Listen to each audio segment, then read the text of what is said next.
Pour les bien-aimés que nous ayons fait des choses qui n'ont pas glorifié le nom de notre Seigneur. Il se pourrait que nous ayons fait des choses qui aient attristé son esprit qui habite en nous. Nous allons prier que le Seigneur nous pardonne pour toutes choses que nous avons faites qui ne l'ont pas glorifié. Au nom de Jésus-Christ, nous prions. Éternel mon Dieu, nous nous devons de gloire. Me voici au Dieu de gloire avec mes frères et mes sœurs. Seigneur, que tu m'en pardonne-nous, au Dieu de gloire, pour toutes mauvaises pensées que nous avons eues les uns envers les autres. Pardonne-nous, au Dieu de gloire, pour toutes sémences qui se trouvent en nous qui ne te glorifient pas.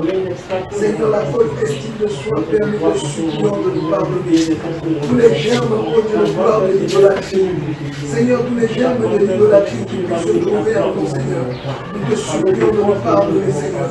Toute forme d'idolâtrie que nous avons faite, Seigneur, sans nous en rendre compte. Et même consciemment, et même inconsciemment, Seigneur.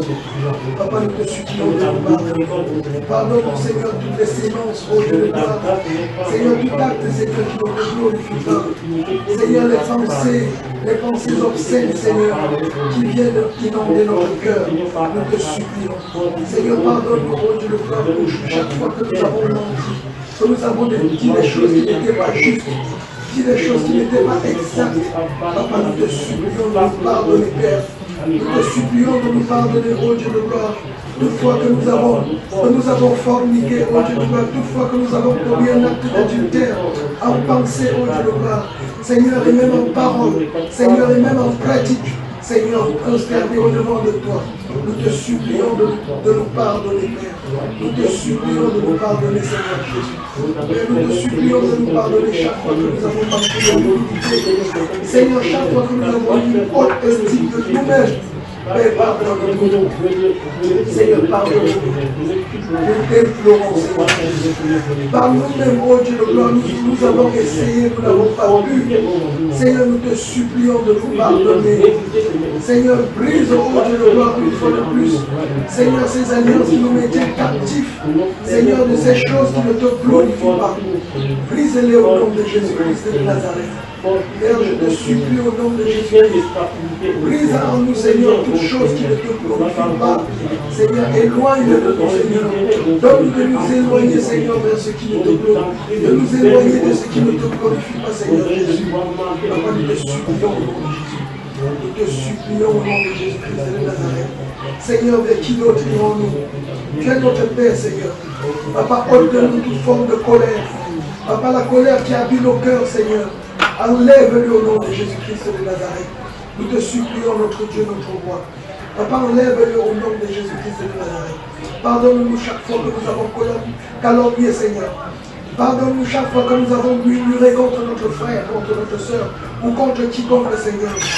Oh Dieu de gloire, pardonne-nous. Pardonne-nous, notre Dieu, notre roi. Seigneur, de qui d'autre nous t'implorons. Tu as dit que lorsque nous sommes dans la détresse, Père, que nous venons à toi. Que nous t'implorons, Père. Nous voici au devant de toi, les genoux fléchis, Père. Oh Dieu de gloire, remontant à toi chacune de nos requêtes, Père, nous te supplions. Exauce-nous, oh Dieu de gloire. Exauce-nous, roi de gloire. Nous te supplions au nom de Jésus-Christ de Nazareth. Amen.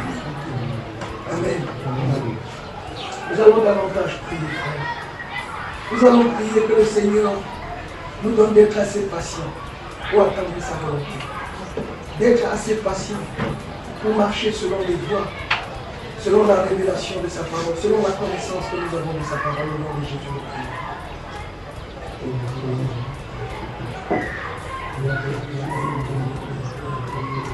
Nous voici bien encore une fois, Seigneur. Les accords de nous, Dieu de gloire, de savoir nous attendent à toi.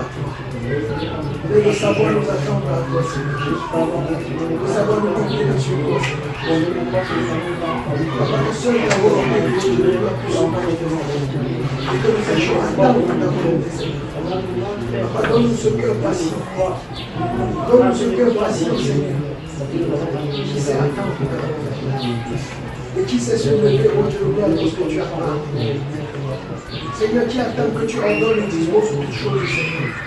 Nous te supplions, Seigneur Jésus-Christ de Nazareth. Dispose de nos cœurs, Seigneur. Que ce fruit de l'esprit, Seigneur, la patience, oh Dieu de gloire, soit notre prière. Nous te supplions, Père, que nous sachions attendre de toi.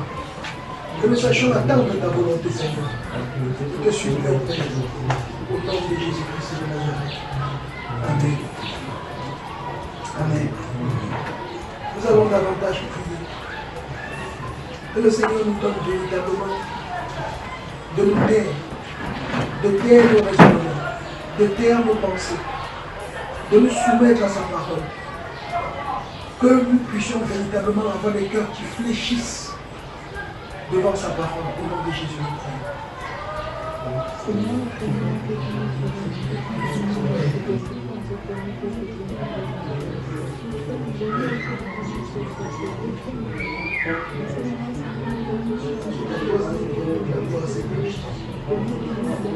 Je suis Seigneur. Je suis Jésus.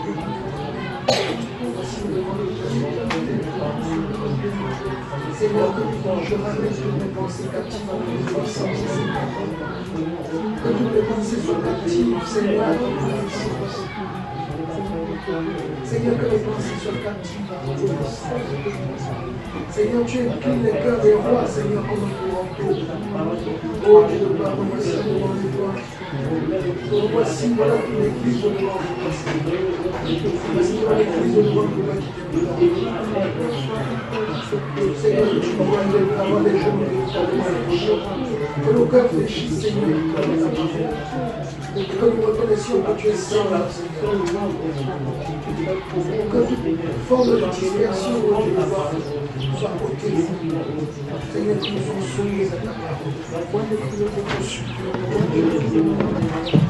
Nous confions de notre Père. Que seule ta parole soit montée de ta parole. Oh, majesté, Seigneur, prends le contrôle de nous. C'est toi ma bannière, Seigneur Jésus. C'est toi mon Dieu. C'est toi qui es la lumière, qui éclaire la santé, Seigneur. Papa, donne-moi, ô Dieu de gloire, que cette parole soit véritablement manifestée dans ma vie. Seigneur, que mes raisonnements se taisent, ô Dieu. Que mes raisonnements se taisent, Père. Que seule ta parole soit audible, Seigneur.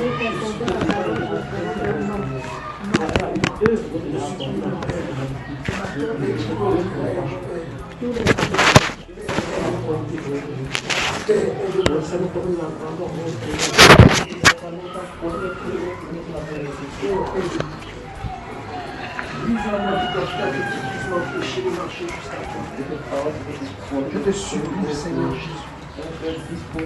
Brise en moi tout raisonnement qui puisse m'empêcher, Seigneur, de marcher jusqu'à toi. Qui m'empêche de te recevoir dans mon cœur, Seigneur. Brise-le, Seigneur Jésus.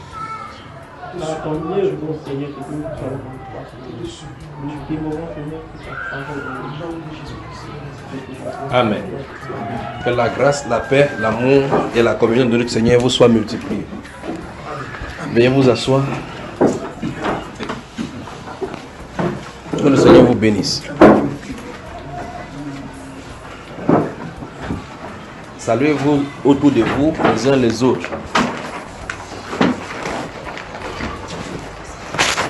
Que le Seigneur vous bénisse, que le Seigneur vous bénisse, que le Seigneur vous bénisse.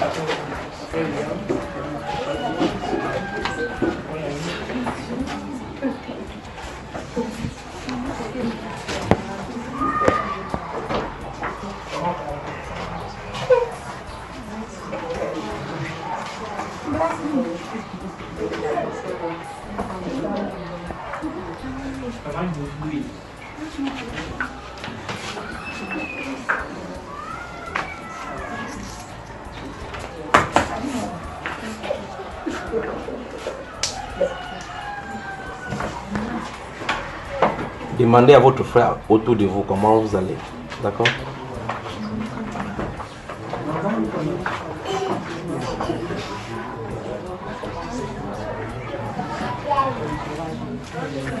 Allez les enfants, ça va? Asseyez-vous. Ça va mon frère? C'est à toi, j'avais dit ici, un de ces jours, que les langues extérieures sont à l'intérieur, c'est ça? Qu'est-ce que tu es rentré, qu'est-ce que tu en as fait? Qu'as-tu compris? Ça fait plus d'un mois maintenant. Je t'ai dit ici que fais attention parce qu'il y a le contrôle de l'extérieur la manipulation se passe dedans. C'est ça qu'il avait dit. Oui, c'est ce que tu avais dit. Qu'est-ce que tu en as fait, frère? J'ai un peu parlé à la maison. Oui. On peut parler. J'essaie de parler, mais ça durcit encore. Qu'est-ce qui se passe à la maison alors?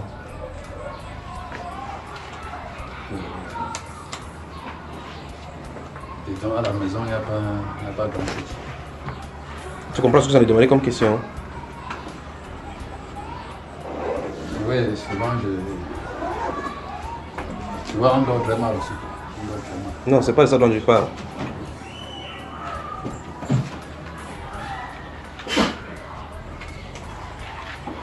Donc, si c'est pour le côté là, ça rien n'a changé. Rien, c'est-à-dire comment? Je me force à faire. Je parle beaucoup, mais Non, attends, avant que tu ne parles, qu'est-ce qui se passe dans la maison? Il dit concernant ce que je t'avais dit ici, c'est ça, c'est cela.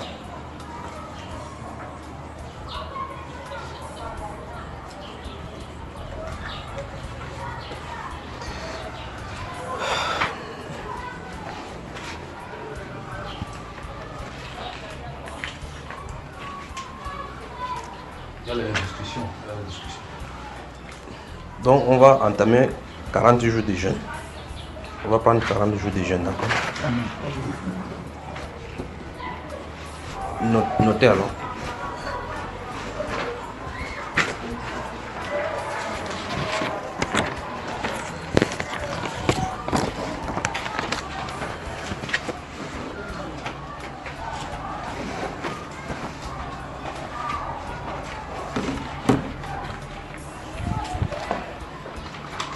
Donc à partir du 1er du mois prochain, à partir du 1er, nous allons prendre 40 jours de jeûne. Je vais vous donner les différentes orientations par rapport à ça.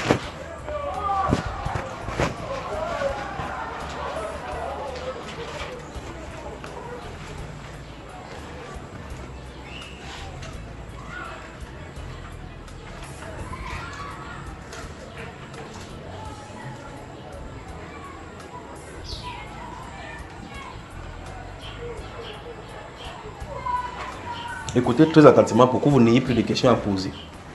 Ça va, nous commençons le 1er. Dès le 1er, vous finissez, c'est 40 jours. C'est le jeûne classique. C'est un jeûne classique comme normalement, donc de 6h à 18h. Mais sauf que les 3 derniers jours de ces 40 jours-ci de jeûne, durant cette période-ci, on va le faire à sec, donc d'affilée. Vous me suivez, n'est-ce pas? Quand il dit les 3 derniers jours, c'est-à-dire quoi? Le 28e, 29e et le 40e.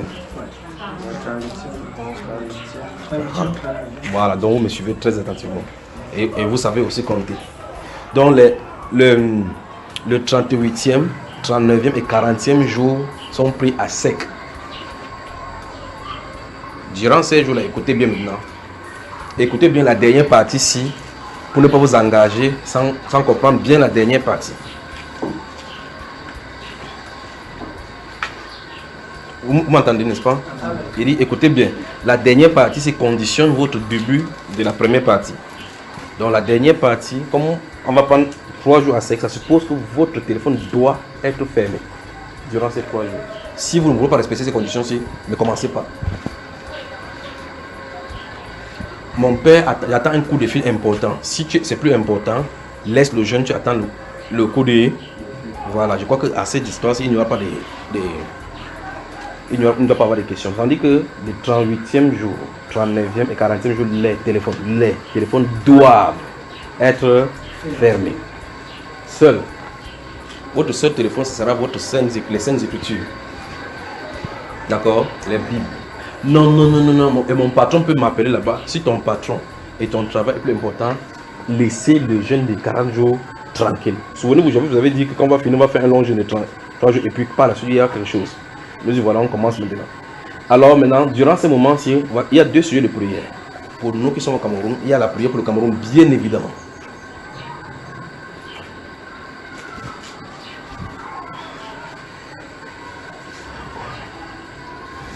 Que le Seigneur ferme le cœur de la jeunesse au cri de la révolte, au cri du soulèvement. D'accord?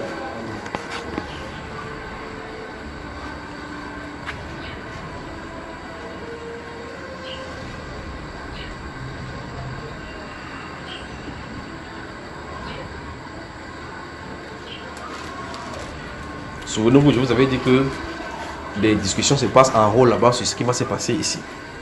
Et cela, j'ai parlé tant bien que mal en donnant dans différents messages concernant le Cameroun. J'en ai parlé.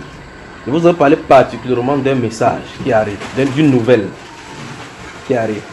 Vu que c'est devant nous, et l'une des fois ici, il parlait le décret en 2018. Vous vous souvenez de cela, n'est-ce pas? Le décret en 2018. Et puis j'ai dit, Alléluia Cameroun, n'est-ce pas? Parce que c'est quelque chose de nuancé. Pour les uns, c'est mauvais. Pour les autres, ce sera de la bonne nouvelle.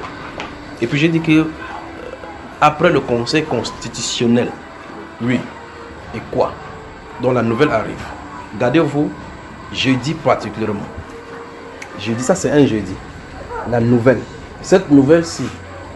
Et puis les gens vont sortir dans la rue. Jubiler. Ceux-ci qui courent là, ils jubilent pourquoi au juste? À cause de cette nouvelle-ci. Et puis une fois, je vous avais dit, j'ai vu des gens marcher, il y a quelque chose non à. Et puis la suite, je n'en parle pas. Ce mouvement, ça va naître. Ceci, ça implique automatiquement appeler au cri de la révolte. Parce que ça, c'est qu'il y a d'arriver tellement de choses dans ce pays. Je vous avais dit qu'il y avait des chefs traditionnels qui sont dans des endroits où ils ont fait des sacrifices, n'est-ce pas? Dans ce pays-ci. Et ce qui se passe dans certaines régions, c'est que les gens ont décidé de braver le pouvoir en testant ce qu'ils ont fait. Ils sont allés, il y a des groupes traditionnels qui ont fait des remèdes d'invisibilité. Même si vous tirez sur eux, ça ne passe pas. Et par conséquent, ils peuvent aller tester. Donc on va prier pour le Cameroun, que le Seigneur ferme le cœur au cri de la révolte, à l'appel à manifester pour le désordre. D'accord? Ça c'est principalement cela. Lorsqu'il y a ce désordre là comme ça, les chefs sont nombreux. On commence à faire n'importe quoi. Vous allez voir des gangs qui vont se lever, profiter des gens qui sortent de prison, commencer à faire être des gangsters dans les quartiers pour faire des choses. Mais, le plus grave c'est pas ça. Le plus grave c'est ce qui se passe au-dessus de nous, dans les lieux célestes. C'est cela qui nous concerne au plus haut point. Mais souvenez-vous, une fois ici dans une année, j'avais dit qu'il faut que Dieu nous donne un bon antichrist. Tous sont les antichrists. Avec le langage mélangé de ce qui est bon et ainsi de suite. Ça c'est pour la flatterie. J'avais parlé de lui comme étant quoi? Un rusé. Ça va arriver. Vous vous souvenez également ici, il avait parlé de John Fundi. Il ne se présenterait pas, n'est-ce pas? Qu'il était non partant. Est-il partant? Non partant.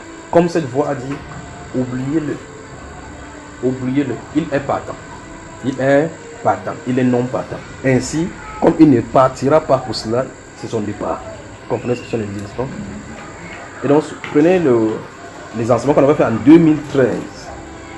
Le titre Apostasie. C'est quoi que c'est sur Bamba Apostasie. Premier, deuxième, troisième. Suivez ce que la voix dit dedans et suivez l'actualité qui se passe dans le monde religieux maintenant. Et observez ce qui allait se passer. Donc, on prie pour le Cameroun. Premier point de prière. Que le Seigneur ferme le cœur, le cri des peuples. Pourquoi tu es fâché? Qu'est-ce qui se passe? Priscille, qui t'a dérangé? Prions que le Seigneur ferme le cœur de la jeunesse au cri de la révélation. Eux, les cibles. Voilà, maintenant je vais vous expliquer encore quelque chose. Mais là, normalement, si vous suivez ce qui est donné pour le Cameroun, c'est clairement clair que c'est codé de temps que vous pouvez bien comprendre. Il y avait dit ici que je me suis tenu quelque part. J'ai vu dans un bureau, dans ce bureau, il était en train de discuter le départ. N'est-ce pas? C'est ce qui va venir. Qu'est-ce que le départ? Est-ce le départ pour le repos? Et un de ces jours, je vous avais parlé des lions qui s'asseyent. Les autres animaux sont en train de regarder comment ils mangent. Après le mange, il peut se reposer. Ça, c'est le premier volet. Donc, on prie pour que les cœurs soient fermés au cri de la révolte. D'accord? Maintenant, je ne sais pas comment on va mettre l'autre site parce que le vrai combat se trouve là-bas en haut. Tant que ce n'est pas établi en haut, par rapport à ces groupes-là qui vont prendre le règne maintenant, on aura des problèmes. Donc prenez ce seul sujet, l'autre ça nous concerne. D'accord? Ça c'est durant les moments des jeunes là. Durant les moments des jeunes. Lisez votre Bible comme vous n'avez jamais lu. Vous dites, qu'est-ce que nous allons lire? Prenez le livre de Jérémie et le livre d'Ézéchiel, vous lisez doucement et travaillez dessus. le livre de Jérémie, le livre d'Ézéchiel, vous lisez doucement et vous travaillez dessus durant ces moments-là. Merci ma mère chérie.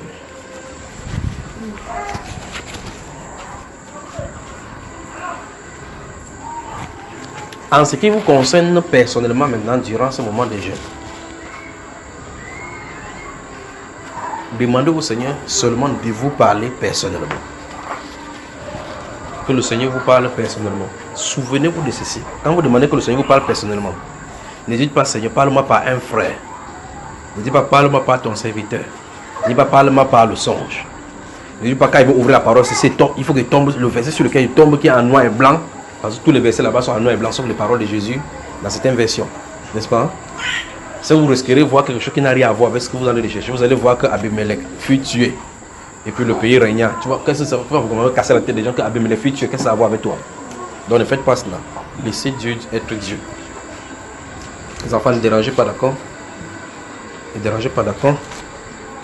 Donc priez durant ce moment, Seigneur, parle-moi personnellement.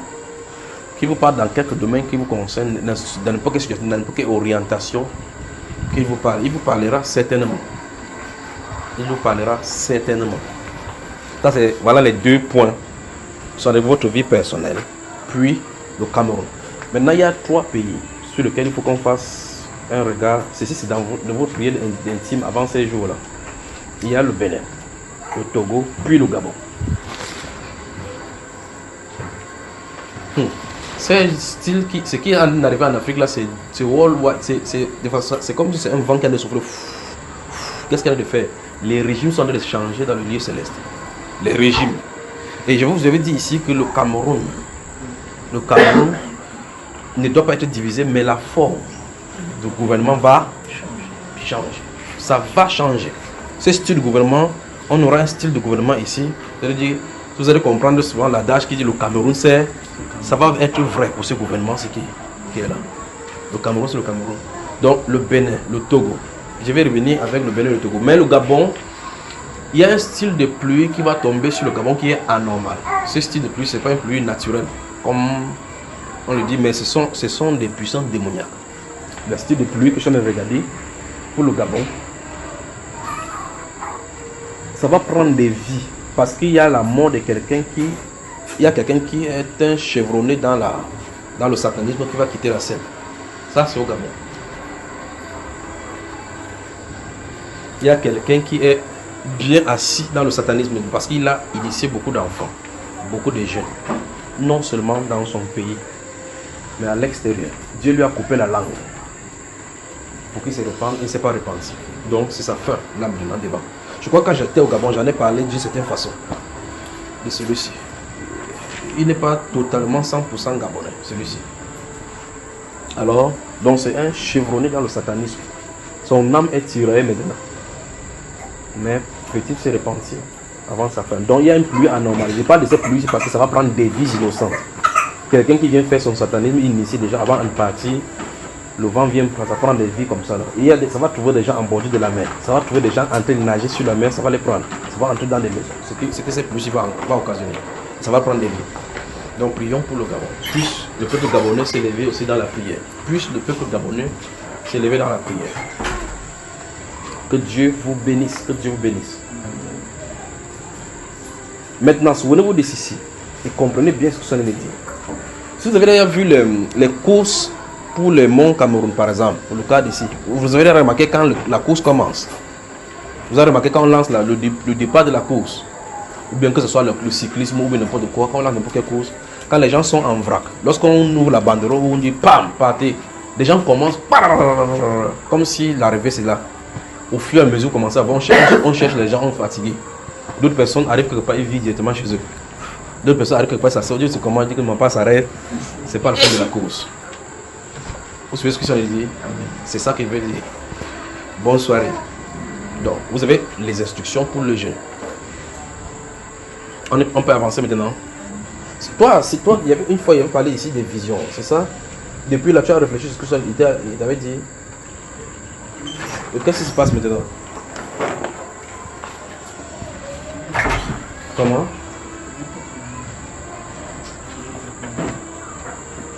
Quelle est cette femme qui prie pour toi? Qui est cette femme qui pleut pour toi? C'est toi qui étais assis ici un de ces jours, et un de ces jours encore ici. J'ai parlé à deux reprises par rapport aux visions qui te viennent autour de toi, n'est-ce pas? Tu n'as pas compris ce qu'il disait jusqu'à aujourd'hui. Tu n'as pas toujours compris. Attends, tu as peur de moi? Ou bien je m'en vais? Hein? Tu as peur de moi? Bon, je dis, quelle est cette femme qui te met la main dessus? Elle parle. Avec les yeux fermés, elle fait comme ça, comme je viens de faire. C'est qui ça?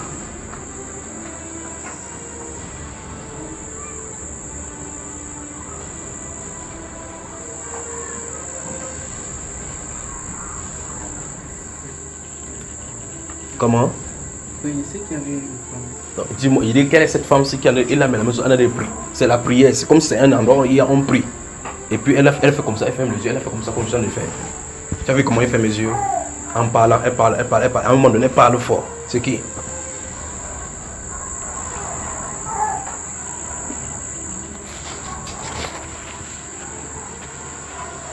Hein, mon garçon, on t'a amené où? Chez qui? Une femme. Elle fait quoi? Quand elle est venue sur toi, elle a dit quoi?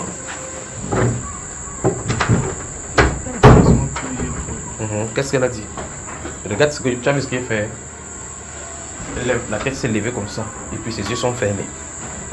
Lorsque la tête a fait ce geste que j'ai fait comme ça, elle a parlé quelque chose te concernant. J'étais avec toi. Hein? Restez comme ça, on vous ouvre les trucs là-bas.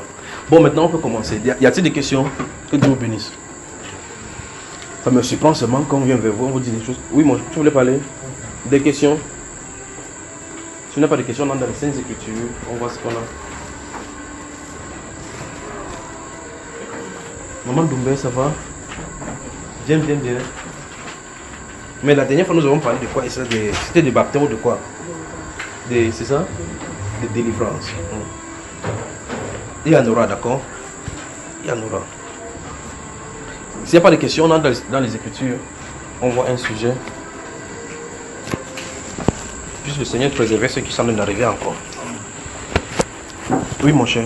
Je voulais poser une question dans Habakkuk. Habakkuk, oui. Où on parle de l'alliance que Dieu a tissée avec les filles. Oui. La question que je voulais poser, c'est parce que quand j'ai essayé de fouiller un peu. Tu es sûr que c'est dans Habakkuk ça se trouve? Hein, mon frère? C'est dans le livre de Malachie, chapitre 2, d'accord? Allons-y, pose la question. Bon, la question que je voulais poser, c'est. Je ne comprends pas très bien parce que dans la Bible, les personnes avec qui Dieu a tissé l'alliance, c'est que les petits-fils de Lévi, à qui on a donné le sacerdoce. Oui. Mais maintenant, dans ce Malachie-là, le Seigneur dit qu'il a tissé l'alliance avec Lévi. Bon, la question que je pose, c'est. Lévi, c'est qui? Lévi, c'est un descendant de Jacob. C'est un fils de Jacob. Allons dans le livre d'Ésaïe, quoi? Genèse chapitre 49.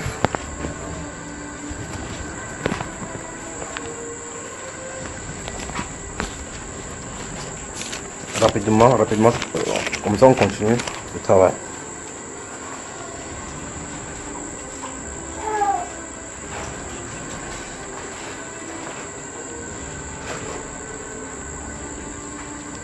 On y va. Chapitre 49 de Genèse. Regardez à partir du verset 5. Siméon et.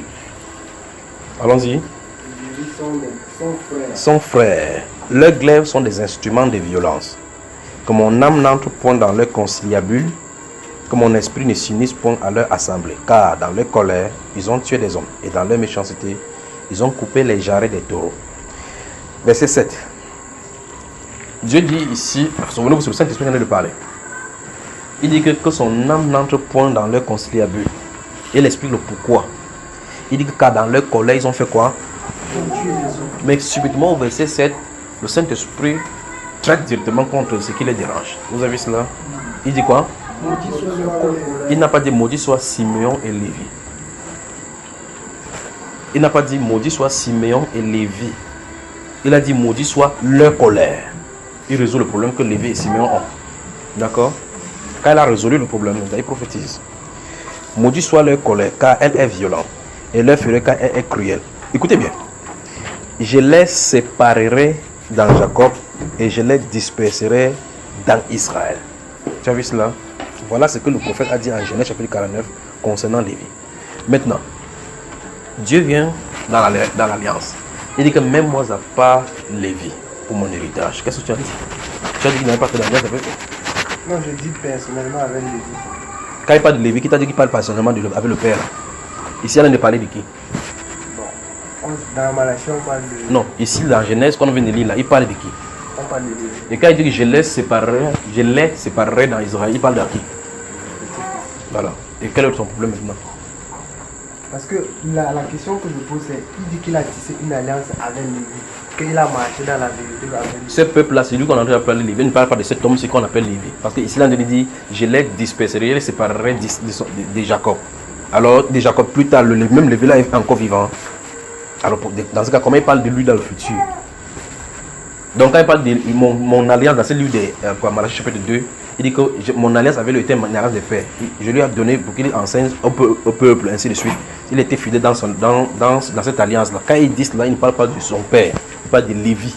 D'accord? Voilà, des questions?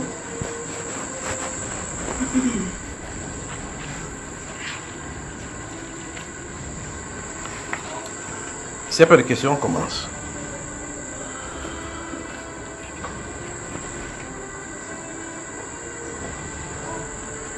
On peut commencer alors. Et si on commence, on ne pose pas de questions.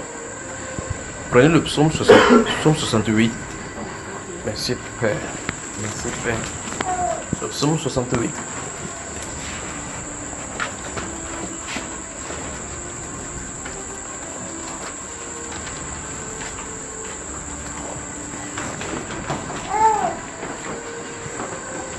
Je vous pose une question pendant que vous allez ouvrir cela. Savez-vous qu'à plusieurs reprises, par notre comportement, nous avons insulté le Seigneur?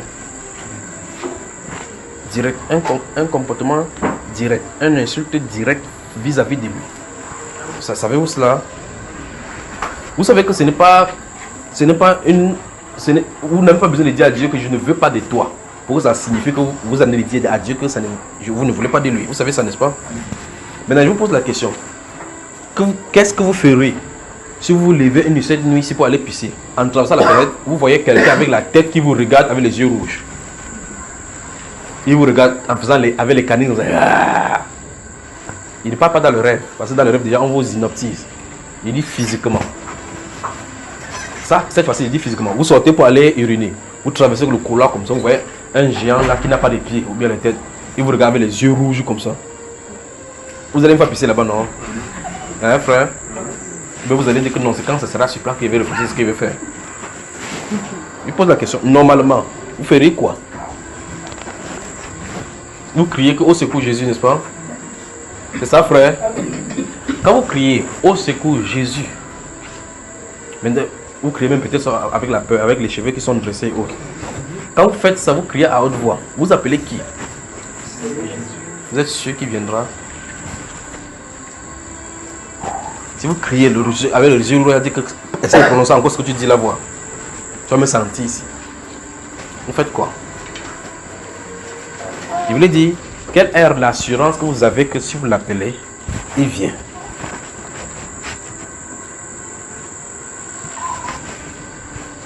Notez Malachie chapitre 3.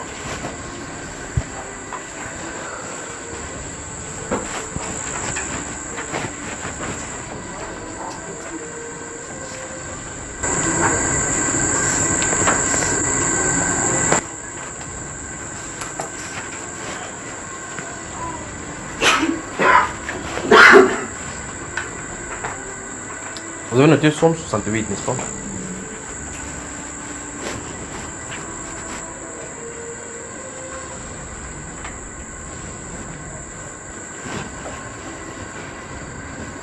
Le signe que vous croyez vraiment en Dieu dans votre relation personnelle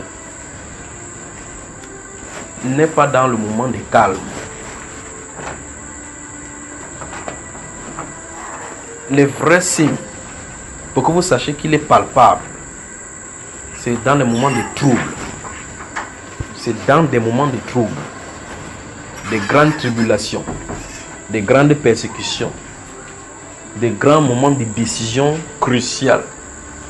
C'est dans ce moment-là que vous pouvez tester véritablement votre foi en lui. Tout comme votre amour pour lui. Vous pouvez savoir si vous l'aimez en regardant les êtres qu'il a créés. Vous pouvez tester votre amour vis-à-vis du Seigneur. C'est-à-dire que vous voulez savoir si vous aimez le Seigneur. Ok. 1 Jean chapitre 5 verset 1 dit que nous savons que l'amour de Dieu et l'amour de Dieu triomphe. Celui qui a cru en Dieu, c'est celui-là qui a vaincu le monde. Celui qui a tué le monde, c'est celui qui croit que Jésus est fils de Dieu. Nous savons que son commandement n'est pas pénible. Nous aimons Dieu, nous aimons aussi son... Ah, oui, c'est bon. Mais le problème, c'est ceci. Pour que tu saches de façon claire que tu aimes le Seigneur, observe d'abord autour de toi si tu aimes ton prochain. C'est déjà le signe ici. Parce qu'il a dit, comment tu peux dire que tu aimes quelqu'un que tu ne vois pas, alors que tu n'aimes pas celui qui est né de lui. Nous savons que nous aimons Dieu lorsque nous aimons ceux qui sont nés de lui. Donc ici, la Bible nous met clairement que vous pouvez savoir si vous aimez le Seigneur. Aimer le Seigneur, ça ne veut pas dire que vous restez quelque part, on se réunit comme ça, on peut dire, oh Seigneur, je t'aime. C'est l'une des choses par rapport à la confession. Mais l'autre, le test, c'est cela. Donc je disais donc, tout comme vous pouvez tester et savoir si vous aimez le Seigneur en regardant si vous aimez ceux qui sont créés de lui, particulièrement ceux qui sont nés de lui. Quand vous regardez un chrétien, comment vous vous sentez? Si vous sentez de l'amertume, de la haine, des calomnies, des jalousies, vous parlez par-ci par-là, vous n'aimez pas le Seigneur. Parce que vous faites comme ça contre le Seigneur. Et là, vous fermez les yeux, vous dites Seigneur, je t'aime. C'est le mensonge. Ça, c'est l'hypocrisie. Donc, vous pouvez tester si vous l'aimez. De la même façon, vous dites que vous croyez en lui. Vous avez remarqué maintenant que je suis quitté sur l'amour. Il vient de toucher la foi. Parce que c'est les trois choses qui demeurent. L'espérance, la foi et l'amour là. Donc, ces trois-là. Il y a des manières de tester cela. D'accord? Pour l'amour, vous savez comment ça va si vous avez l'amour du Seigneur. Vérifiez si vous aimez les chrétiens. Vous ne l'aimez pas de façon circonstancielle. C'est-à-dire que si ces chrétiens vous donnent quelque chose, vous faites quelque chose, vous les aimez. C'est que ce n'est pas ça. C'est que ce sont ces choses-là que vous aimez. Quand il n'y aura pas ces choses, vous allez vous comporter comme les communs des mortels. Maintenant, voici la plus grave de toutes ces situations-ci. C'est que ce style d'amour dont je suis en train de parler, on ne peut pas le faire si le Saint-Esprit ne répand pas ça sur votre cœur. La Bible parle de l'esprit de l'amour. Il faut que ça soit cela qui soit versé sur votre cœur pour que vous aimez quelqu'un comme le Seigneur veut que vous l'aimez. Si ce n'est pas comme ça, vous pensez quand les francs-maçons donnent du travail aux fils des francs-maçons et aux abbés francs-maçons, ils savent qu'ils sont de les noyer. Ils t'amènent en enfer en donnant que tu signes les pactes avec le diable. Mais sur le plan humain, ils disent ouf, il l'aime parce qu'il lui donne du travail. Vous voyez cela? S'il l'aimait, il ne devait pas livrer son âme à Satan. Il devait dire mon fils, ne viens pas chercher le travail si c'est fort. Là où je me trouve, là, n'entre pas. Mais il vient te dire que non, entre. Chez nous, on cherche des membres. Parce que Satan l'a trompé. Recruté pour être évangéliste, pour livrer d'autres personnes chez lui. Vous me suivez, n'est-ce pas? Maintenant, dans le test de l'amour, c'est savoir identifier si tu aimes les enfants du Seigneur. Voilà le test dont la Bible nous parle. D'accord? Et sur le plan pratique, dans le livre de 1 Jean chapitre 3, le verset 17, si vous prenez votre livre dans le verset 17 jusqu'au verset 22, la Bible déclare que petits enfants n'aimons point en parole, mais avec action et vérité. Puis il dit que, donc il prend un exemple que si nous avons des choses de ce monde-ci et voyons notre frère dans le besoin et on lui ferme nos entrailles, il pose la question comment l'amour de Dieu demeure. Vous voyez effectivement que l'amour doit demeurer, n'est-ce pas? Comment l'amour de Dieu demeure-t-il en nous? Donc cet amour-là, vous pouvez tester si vous l'aimez. Maintenant, pour ce qui est donc de la foi, je crois que je vous ai donné aujourd'hui Somme 68. Je vous ai donné ça, n'est-ce pas? Et Malachie 3. Et dans mon exemple dont je parlais tout à l'heure, là, vous voyez quelqu'un, vous sortez, vous arrivez quelque part, vous voyez une créature subitement comme ça qui est extraterrestre. Et puis, il est devant vous, il vous fixe comme ça là. Vous dites que vous avez foi en Dieu. Qu'est-ce que vous parlez, il ne bouge pas. Comment ça va? Parce que lui, il est physique. Comment vous devez savoir que celui-ci qui est Dieu est là? Comment? Ça, c'est le test de la foi. C'est pour ça qu'il disait donc que le test de la foi n'est pas quand les événements sont calmes dans vos vies. Pour savoir si vous avez la foi, c'est lorsqu'il y a les événements difficiles. Notez Hébreux chapitre 11. Je crois que c'est ici que nous allons parler de la foi hybride.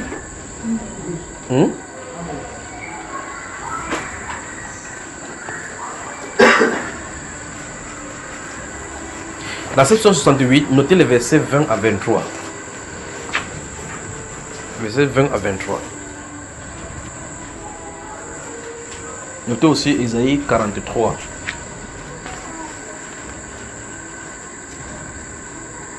Les 5 premiers versets. Les 5 premiers versets.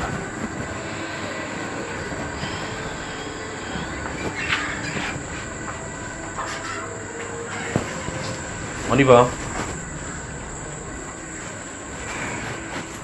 C'est dans des moments difficiles que vous pouvez regarder si l'écriture de votre foi sur le cœur est l'écriture selon les Saintes Écritures. Si ce qui est écrit sur votre cœur que vous confessez, c'est selon les Saintes Écritures.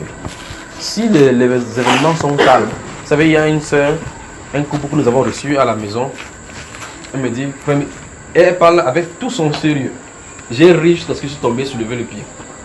Elle dit, frère Junior, tu ne sais pas ce qui arrive sur les gens ici là. Il dit c'est quoi ma soeur? Elle dit, j'étais couché à la maison comme ça. Un chat est venu. Il m'a regardé comme ça, il avait la chair d'épaule. J'ai pensé que le frère Junior enseignait qu'on n'utilise pas le sang. Vous savez ce qu'elle a dit, frère? Elle dit que j'ai envoyé les flèches du Saint-Esprit. Elle parle avec le plus sérieux. Elle dit que non, elle s'est souvenue que dans l'enseignement, voilà le chat devant elle physiquement. Et elle sait que ce n'est pas un chat normal.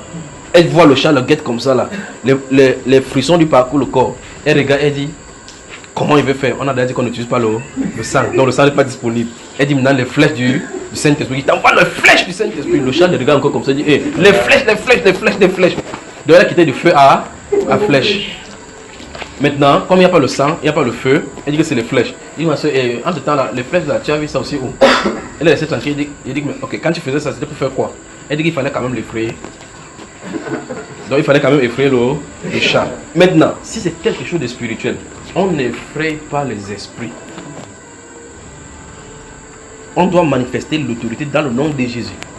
Et donc, si tu n'as pas foi en Jésus, c'est ça le vrai problème. Si tu n'as pas foi en Jésus, vous ne pouvez pas l'appeler, il vient sur la scène pour manifester cette autorité. Parce que souvenez-vous de ceci, l'autorité que Christ nous a donnée en son nom n'est pas intrinsèque, ça réside chez lui. Ce n'est pas l'autorité qui réside pour nous que nous pouvons l'utiliser n'importe comment. Il vous a donné l'autorité, le commandement. Ce commandement veut dire ceci. Quand vous l'appelez, il vient pour faire cette chose-là. Pas que vous avez quelque chose de météo sur vous, que vous faites quelque chose avec. Non. C'est l'autorité dans son nom qui fait fléchir les gens. Maintenant, si vous ne croyez pas en Jésus, là maintenant, il faut... Ok. On a dit qu'on n'utilise pas le sang. Peut-être si j'envoie l'eau glacée, de l'eau chaude, ça va le brûler. Il y a quand même l'eau de la piscine de Bethesda. Je verse l'eau sur tes yeux. Ça fait quoi aux démons? C'est pas si vous comprenez. Les démons n'habitent pas dans l'eau. Donc maintenant, voilà quelqu'un qui dit, ok, je lui ai envoyé les flèches. Et il dit, ok, tu faisais ça pour faire quoi? Il dit qu'il fallait quand même l'effrayer. Parce qu'il ne peut pas rester tranquille comme ça. Dans ces circonstances, vous ferez quoi pour vos frères? Parce que vous commandez une fois, il parle. Remarquez bien la position de cette personne-ci. Devant l'obstacle, elle cherche comment s'en sortir. Mais elle pense, dans le combat, elle utilise le mauvais tool, le mauvais outil. C'est l'histoire du français là. Le mauvais outil à ce moment-ci. En face de l'obstacle, qu'est-ce que Jésus a dit? Qu'est-ce que les Saintes Écritures disent? Il invoque son nom. Voilà le vrai problème. Quiconque invoquera le nom du Seigneur sera délivré de ces choses-là. Mais ok, maintenant la Bible pose la question, comment donc invoqueront-ils? Donc je vous ai dit ici dès le départ que vous pouvez dire à Dieu que je ne crois pas en toi sans lui dire que je ne crois pas. Votre geste montre que vous ne croyez pas. Nous avons vu la correction de notre foi ici. C'est ça? Ok, maintenant, si vous dites, vous voyez un obstacle, vous dites, je te commande au nom de Jésus-Christ de quitter. Il ne quitte pas, vous faites quoi? Si vous changez maintenant que, ok, je t'envoie plutôt le feu, ça montre que ce que vous avez appelé, ça veut dire que le feu est plus grand que le nom de Jésus. C'est ça le problème. C'est-à-dire, vous dites, au nom de Jésus-Christ de Nazareth, sors. S'il ne sort pas, à cet instant-là, parce que tu as dit une fois, s'il ne sort pas, qu'est-ce que tu fais? Tu dis, je t'envoie le feu du Saint-Esprit. Quand tu envoies le feu du Saint-Esprit, dont le feu du Saint-Esprit est au-dessus du nom de Jésus, la Bible, elle a dit qu'il a élevé ce nom au-dessus de tout nom, dans le ciel, sur la terre et sous la terre. Maintenant, ça ne va pas, tu utilises les flèches. Que j'envoie les flèches dans tes yeux. J'envoie les ténèbres sur tes yeux. Il est déjà dans les ténèbres. Je ne sais pas si vous comprenez. Alors, psaume 68, Regardons ce qu'il dit là-bas.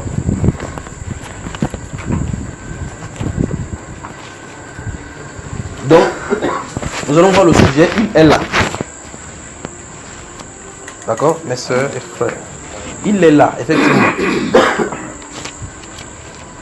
Il est là. Quand vous dormez, il est là. Vous mangez, il est là. Vous marchez, il est là. Vous vous fâchez, il est là. Vous êtes content, il est là. Vous n'êtes pas content. Regarde quelqu'un dit, il est là. Même si toi-même tu es absent, il est là. Psaume 68. Qu'est-ce qu'il dit dans ce verset 20 à 23? Regardez. Ah, Dieu de gloire. Regardez. Béni soit le Seigneur chaque jour. Vous avez vu ça? Soulignez chaque jour. Béni soit le Seigneur chaque jour. Ça peut être décalé chez vous. Ça peut être décalé chez vous au verset 19 ou bien au verset 21. Ça dépend de comment vous avez commencé, comment on a commencé chez vous. Verset 20 donc, dans le psaume 68. Béni soit le Seigneur chaque jour. Quand on nous accable, Dieu nous délivre. Quand on nous accable, Dieu nous délivre. Donc il est là. Quand on nous accable, je veux que vous prêtez attention sur le on qui est mis là-bas. C'est pronom quoi? Indéfini. Définit les différentes catégories de choses qui peuvent t'accabler. Ce pronom indéfini définit les différentes détresses dans lesquelles tu peux être. Parce que le on là peut être tes problèmes. Le on là peut être n'importe quoi. Mais si ça vient pour t'accabler, c'est un on là-bas, n'est-ce pas, frère? Il dit quand on nous accable, Dieu nous. C'est-à-dire quoi? Ça veut dire d'un côté, vous êtes la cible des différents obstacles. De l'autre côté, quelqu'un s'en charge. Quelqu'un s'en occupe. Mais, des deux côtés et d'où vient l'obstacle, les traits enflammés, les tribulations, les persécutions, de là où ça vient. Et de celui qui va traiter avec cela, vous avez une position, un choix à faire, une décision à prendre, une attitude. Votre attitude compte. C'est parce que vous saisissez. La seule possibilité pour que vous vous ouvrez à la détresse de façon permanente, c'est d'être permanemment avec le Seigneur. Si vous êtes permanemment avec le Seigneur, vous êtes permanemment la cible des hommes. Je ne sais pas si vous me suivez. Si vous êtes en Christ, vous êtes des cibles à abattre. Donc à cause de cela, à cause du nom de Jésus-Christ, on doit être persécuté. On doit subir les obstacles. On doit subir des choses qui vont nous accabler. À cause de son nom. D'accord? Il a dit si on fait ces choses ici au bois vert, qu'en sera-t-il du bois sec? D'accord? Maintenant, de l'autre côté, Dieu nous dit par là, dans ce verset 26, la première partie, béni soit le Seigneur chaque jour. Quand on nous accable, Dieu nous délivre. Dieu vient de dire que le combat n'est pas le tien. C'est-à-dire, laissez ça entre les mains du Seigneur. Ça veut dire quoi? Laissez ça entre les mains du Seigneur. Mais il y a une façon de laisser entre ses mains. C'est de se reposer sur lui. Il y a une façon de laisser tes combats entre ses mains. C'est lui faire totalement confiance, s'abandonner entre ses mains. C'est un autre problème ici, s'abandonner entre les mains du Seigneur. Lui faire absolument, totalement confiance. Lui fait totalement quoi, Daniel? On lui fait totalement confiance. Dis confiance. Voilà. Comme Daniel dans la fosse au lion. Donc il faut faire totalement confiance. Regardez la sérénité, justement parlant de Daniel. Regardez sa sérénité. Regardez la sérénité de ces trois jeunes gens, Abednego, Shadrach et Meshach. Devant la cohorte de tous ceux qui sont là pour les accabler, accablés par les accusations, accablés par la soif afin qu'ils adorent de faux dieux, mais ils étaient calmes. Oh, roi, vie éternellement, nous ne te répondrons pas dessus, car notre Dieu est capable de nous délivrer de tes mains. Et même s'il ne nous délivrait pas, nous n'adorons pas cette statue. Fin de citation. Et c'était réglé. Alors je dis, béni soit le Seigneur. Dans ces psaumes, chapitre 68, verset 20, la partie A, il dit, béni soit le Seigneur chaque jour. chaque jour. Donc il est là. Il dit quand on nous accable, Dieu nous délivre. Donc Dieu s'en charge de tout ce dont on nous accable. Ça veut dire, Dieu vient de nous dire par cette phrase et par ce mot, et c'est plein dans la Bible que nos détresses sont entre ses mains et sous son contrôle. Nos détresses sont entre ses mains et sous son contrôle. Prenez le temps dans la Bible, vous allez voir ces choses-là. Abraham, lui, quand il a été appelé, sa détresse, ce qui l'occupait principalement était quoi, frère? Dans son nourriture. Quand Dieu vient lui rendre visite, il lui parle. Dieu fait état de cela. Il veut dire la détresse est sous contrôle. Il suffit qu'il parle, les choses changent. Donc ça dit que ça ne coûte rien de parler. La parole est avec lui. Quand il envoie sa parole, ça court avec vitesse. N'est-ce pas? La Bible déclare que l'exécuteur de sa parole est puissant. Maintenant, béni soit le Seigneur chaque jour. Quand on nous accable, Dieu nous délivre. Il te délivre de quoi? De ce dont on va t'accabler. Mais quelle est la situation pour qu'il délivre? Il faut se reposer sur lui. Il faut le prendre pour appui. Notez le psaume 46. Merci Père. Le psaume 46. Nous allons parcourir cela, Dieu voulant, tout à l'heure. Lorsqu'on nous accable, il nous délivre. Nous sommes encore verset 20. Donc par ces phrases, par ces mots, Dieu nous montre que le combat n'est pas nôtre. D'accord? Vous vous souvenez ici, nous avons parlé d'Éphésiens chapitre 6, verset 11. Pourquoi revêtez-vous de toutes les armes de Dieu? Puis il dit parce que nous n'avons pas à lutter contre la chair et le sang, mais contre les dominants. Comment tu vas aller lutter contre une domination avec une flèche? Même si vous savez ça, mais vous lancez, ça va le toucher, frère. À une guerre bien déterminée, Dieu a des stratégies différentes. Si vous regardez l'histoire dans la Bible, même l'histoire de la guerre physique, les tactiques n'étaient pas identiques avec le Seigneur. C'est pas ce que vous saisissez. À d'autres, vous ne pouvez pas aller dire à Israël maintenant, quand tu peux combattre maintenant, prendre des sacrificateurs, vous allez faire 7 tours de ce mur. Parce que le mur que vous avez fait 7 tours, c'est un peu le même mur que vous avez aujourd'hui là. Tu vas marcher dans un pays pendant combien de jours? C'est pas ce que vous saisissez. Dieu donne l'ordre que fais comme ça. David, monte par ici. Fais comme ça. Chaque fois, Dieu veut faire quoi? Guider nos pas. Guider nos pas. Donc nous devrons lui faire confiance. Faire confiance au point où s'il arrive qu'une situation donnée qui nous accable veut même nous prendre, nous disons tout simplement comme il a dit, je sais que mon Rédempteur est, il se lèvera et il parlera en ma faveur. Celui-ci avait confiance en Dieu, le prophète Job. Il avait totalement confiance en Dieu que, au fur et à mesure, mais regardez très attentivement, premier jour des frappes, des mots qu'il accablait dans sa vie, il a glorifié Dieu. Pas vrai? Plus il glorifiait Dieu, plus de l'autre côté, celui qui l'accable augmentait d'intensité. Et il augmentait d'intensité, il ne changeait pas sa confession. Parce que ce qu'il confessait et ce qu'il croyait était un. Il ne confessait pas par intelligence en disant que j'ai entendu que le Dieu de Moïse, le Dieu d'Abraham avait fait telle chose. Il ne dit pas cela. Il sait de quoi il parle. Il sait de quoi il parle, mais il n'a pas encore vu. Mais il sait qu'il est vivant. Parce que la seule réflexion du monde, comme ne regardez pas comme les scientifiques font le voyage astronomique, ils disent qu'on cherche, principale chose, ils cherchent à savoir s'il y a des vies sur la terre, sur d'autres styles de vie. N'est-ce pas, frère? Dépense des milliards, passe de temps jusqu'à ce qu'un père, elle, au laboratoire, ne peut pas s'occuper de ses enfants.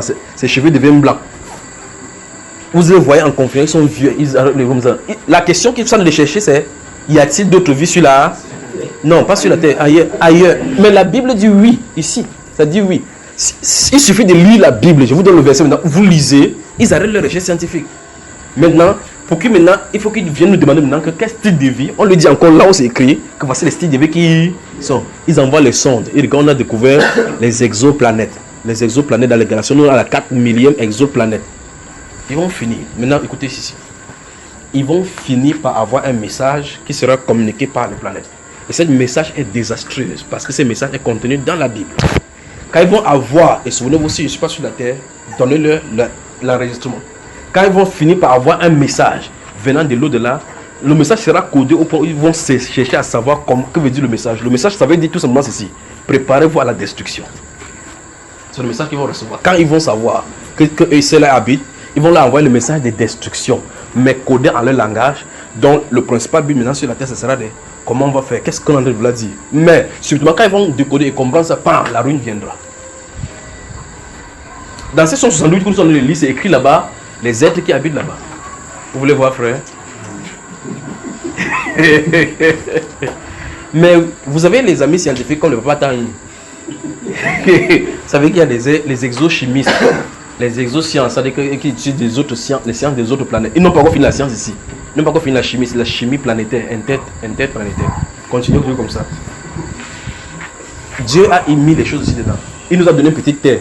Contentez-vous de cela. On dit que l'homme ne connaît pas son propre cœur. Il va aller regarder l'univers qu'il ne connaît pas. Continuez comme ça. Ici, la 668, vous voulez voir ça, frère? Bienvenue dans ce moment. Vous regardez, faites-y un détour, tout simplement. Nous allons lire la partie. Vraiment, la Bible, c'est là. Ok, maintenant, regardez. La partie, c'est du verset 7. Nous sommes dans 168. C'est pas là où on le lit depuis. 68. Alors, la partie C du verset 7 dit quoi? 1, 2, 3, on y va. À haute voix. Alors, qui avait les lieux arides?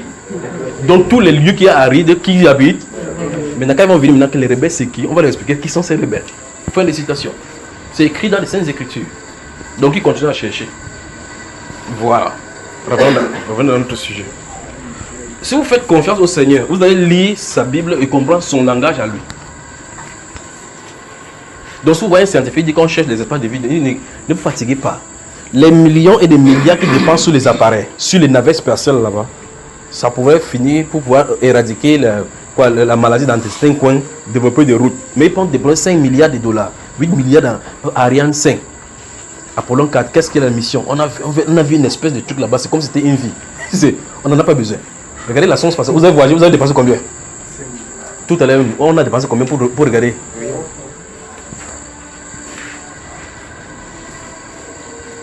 La Bible déclare donc que Dieu les a enchaînés là-dedans. Comme il les a enchaînés, il va les lâcher pour qu'ils fassent le message. C'est ce qui est écrit dans les Saintes Écritures. Ben, en tout cas, vous lisez, si vous ne saisissez pas, c'est écrit là-dedans. Le message qu'ils vont donner pour la terre. Ils vont capter cela. Vous savez, Dieu l'a prophétisé même avec le doigt qu'il avait écrit quelque part sur le mur. Il fallait coder, il fallait décoder ce qui était écrit là-bas. Ça va venir. Ils vont voir ça sur les appareils comme ça. Mais ça, cette forme, c'est ce que ça veut dire. Mais souvenez-vous, l'interprétation de ces sigles-ci qu'ils vont découvrir, c'est préparez-vous à la destruction. Parce qu'ils vont descendre sur la terre, dit la Bible. Ok, continuons notre lecture. Alors, béni soit le Seigneur tous les jours, chaque jour. C'est-à-dire, il est là, constant. Il n'y a pas de jour où il est absent, c'est-à-dire, il est là. Il dit, quand on nous accable, Dieu nous délivre. Ceci veut dire, celui qui est avec Dieu est en perpétuel moment de persécution. De l'autre côté, Dieu lui dit, par cette phrase-ci, reste calme, je suis avec toi. Reste calme, ce n'est pas ton combat. Reste calme, il te fait ça à cause de moi. C'est pour ça que je m'occupe de cela. Mais maintenant, pour qu'il puisse prendre le contrôle, comme on dit souvent que ma soeur ça va, tu dis Dieu est au contrôle. Quand Dieu est au contrôle, pourquoi tu veux sortir par la fenêtre? C'est pour ça que vous êtes dans un bateau, ça en train de noyer. Et le Saint-Esprit dit, fortifie-toi, prends courage, il ne te perdra pas une seule vie. N'est-ce pas? Pendant qu'on a de chercher les gilets pare-balles, tu as dit que cherchez-moi les prépare-moi. Vous regardez chaque fois là où il y a la direction des gilets pare-balles, comme ça c'est fort, vous prenez les gilets pare-balles, vous appelez le gilet de sauvetage. Comme ça c'est fort, tu portes ça pour mettre ça sur toi, pas vrai? Mais pourtant, regardez l'apôtre Paul dans la détresse, dans les eaux. Les spécialistes de la mer, la météorologue étaient là. Plus de 200 dans le bateau, l'ange est venu vers lui. Prends courage, ça va s'échouer. Mais te donne la vie de tous ceux qui sont ici. Donc là, sur le bateau, ce n'est pas le capitaine qui contrôle le bateau. C'est le prisonnier. Le prisonnier le plus célèbre qui avait le contrôle du bateau. C'est-à-dire, dans ce moment de détresse, celui qui manipulait le bateau ne se trouvait pas au gouvernail. Il se trouvait dans la cachotte, dans les cachots du bateau. Celui qui donne maintenant l'ordre. Maintenant, le capitaine peut dire que dans l'école de formation à Rome, on a dit que si on est à 2 nœuds ou à 800 nœuds, il faut qu'on tourne comme ça à gauche. Cette direction-là, ce n'est pas la voie du Seigneur. Donc, vous pouvez être spécialiste n'importe quoi, mais quand cette voie-là parle, c'est la direction-là qui est juste. L'apôtre Paul n'avait pas une spécialité dans la navigation. Mais ici, il dit qu'il faut qu'on échoue sur une île. Il faut qu'on échoue sur une île. La vision est donnée, ils doivent atterrir sur une île. Donc, le Saint-Esprit a la direction pour toutes choses, pour toutes les détresses. N'est-ce pas, frère?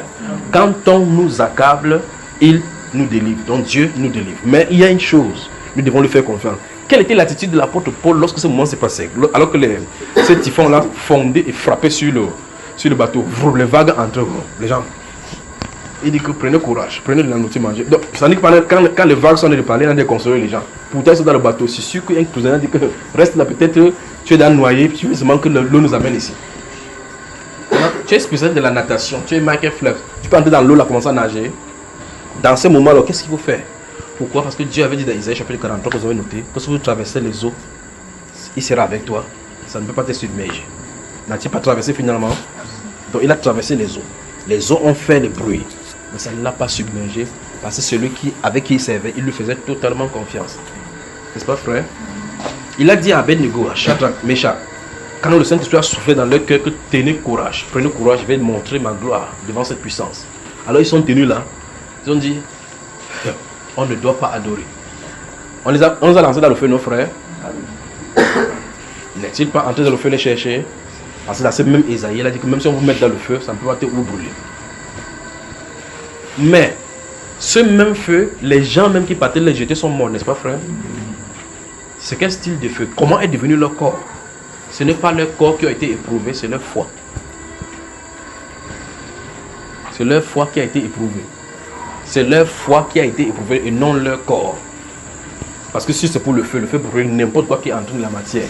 Mais quand la foi domine sur ton être, tout ton corps et tout ton corps physique entre dans la dimension spirituelle. Et par conséquent transcende le matériel. On avance. Verset 21 donc. Dieu est pour nous. Le Dieu... le Dieu des délivrances. Dieu est pour nous le Dieu des délivrances. Donc plusieurs styles de délivrance. Dieu est pour nous le Dieu des délivrances. Écoutez ce qu'il dit. Et l'Éternel, le Seigneur, peut nous garantir de la mort. C'est vrai, frère? Ok. Dieu est pour nous le Dieu des délivrances. Et l'Éternel, le Seigneur, peut nous garantir de la mort. Oui. Dieu brisera la tête de ses ennemis. Le sommet de la tête de tous ceux qui vivent dans le péché. Subitement, il vient nous révéler que si tu veux lui faire confiance, il faut quitter le péché. Parce que c'est à cause de ces choses-là qu'il va commencer à frapper la tête des gens. Dans Ephésiens chapitre 2, il parle de ces choses-là, que nous vivions dans ces choses-là quand nous avions aussi l'esprit de la rébellion. N'est-ce pas, frères et sœurs? C'est ça, n'est-ce pas? Alors, il est là. Vous devez savoir que ce n'est pas parce que vous récitez trop la Bible qu'il vient en votre secours. C'est tout simplement à cause de son amour pour nous. Qu'il préserve son nom qui est invoqué sur nous. Psaume 46.